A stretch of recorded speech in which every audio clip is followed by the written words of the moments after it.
Two men are behind bars for dumping a woman's body in an alley after she overdosed in a motel room. At around 10:30 a.m. on Monday the 8th of January, authorities responded to a report of a dead person in an alley just south of 3564 52nd Avenue North in St. Petersburg, Florida. When officers arrived, they discovered the body of 30-year-old Gillian Tully wrapped in a sheet with a cardboard box on top of her. Investigators determined that she died somewhere else and was dumped in the alley. Authorities said the case was initially investigated as a homicide because of where the body was found. However, after further investigation and an autopsy led officials to determine that she died from a drug overdose. Detectives traced Gillian's last known whereabouts to the Gateway Motel, located at 4190 34th Street North in St. Petersburg, which is a few blocks away from where her body was discovered.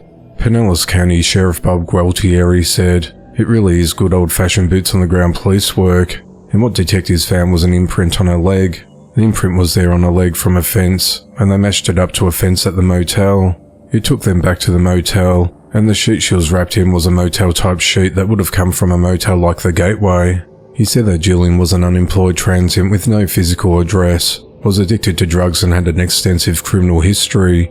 He explained that she's not a bad person. She's an addicted person who ended up doing some bad things. She ended up in trouble and ended up in the system, and ended up being transient. But it's because of drug addiction. A drug addiction is what caused it, he said. Authorities determined that on the afternoon of Saturday the 6th of January, Gillian was dropped off in the 800 block of 12th Avenue South in St. Petersburg, and was last seen at the Gateway Motel at around midnight. John Yeckley, a maintenance man who was employed by and lived at the Gateway Motel, invited Gillian, who he did not know, into room number 2. Gillian had crack cocaine and fentanyl on her when she entered the room, and Gillian injected fentanyl into her arm while John smoked the crack cocaine. John told investigators that he fell asleep around midnight, and when he woke up at around 5 a.m, Gillian was on the floor dead in the motel room. Sheriff Gualtieri said that John freaked out because he had this dead woman on the floor of his room, and he had drugs in his room, as opposed to doing what he should have done, which is call the police and report it. He recruited Michael Sloan, who's a local transient, to help him get rid of Gillian's body, he explained. Surveillance footage captured the pair remove her body from the room, wrap her in a sheet and put her on a small bike cargo trailer and towed her with a bike. The men then dumped her body in the alley. John and Michael have been charged with tampering with evidence and improper disposal of a body, and are held at the Pinellas County Jail.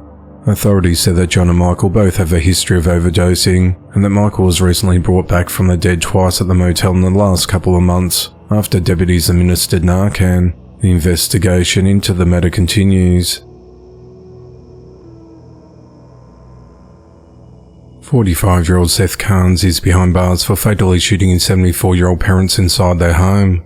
At around 11:45 p.m. on Monday the 8th of January, deputies responded to 310 County Road 317 in Georgetown, Texas on reports of a shooting. Seth's 19-year-old daughter called 911 and told authorities her father had shot her grandfather.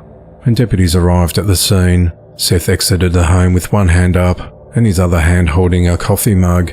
Seth confessed to the deputies that he shot and killed his mother, Susan Carnes, and his father, Alfred Carnes, a retired former district court judge. Seth was taken into custody. While searching the home, deputies found Alfred dead on the living room floor about 5 feet from a recliner, and Susan was found deceased in an upstairs bedroom. Both died from gunshot wounds. Alfred had injuries to his elbow, inner forearm, and the left side of his rib cage. His wife had been shot in the left shoulder and collarbone. A shotgun and a spent shell was found lying in the kitchen area.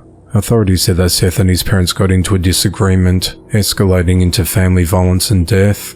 During an interview with detectives, Seth was asked to explain what happened, when Seth stated that he didn't really know, but that he knew he shot his mother and father.